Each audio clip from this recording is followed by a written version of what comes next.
file area allows you to share files with your group members and view files shared by other members in your group. The files area is an extension of the file share widget, but is not required for groups files. It, however, does allow for greater control over your files, such as sharing your files with your subdivision or just with yourself. You can also create folders to help keep group files organized. To add a file or folder to your group, click the Files area to expand it down. First, we will add a folder. You can do this by clicking the Add Folder button, and you will see the Add Folder area drop down. You will see the destination box, which lists what folder you are currently in.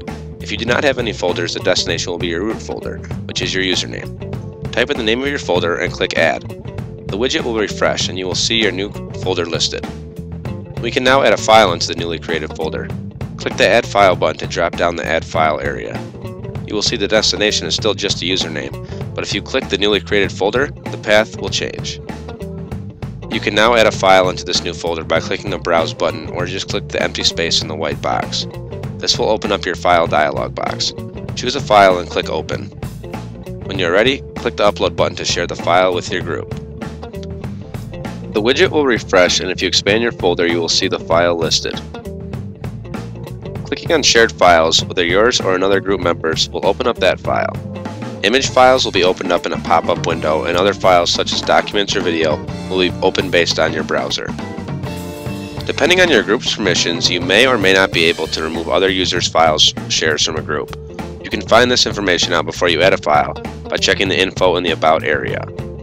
See the About video for more information about this. When hovering over a file folder, you will see an X icon if you have the permissions to delete. If the file or folder is bold, this means it is your own file.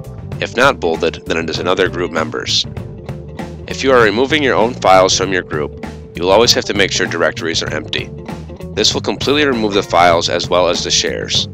If you wish to keep your files online and only remove the group shares, you can use the File Share widget to remove only the shares and keep the files. When removing the file or the folder of another user, this will only remove the shares of that group. This will not delete the file, rather just a share to that group, while allowing the file to be shared with another group by that user at a later time. The user will be able to access this file by using the File Share widget.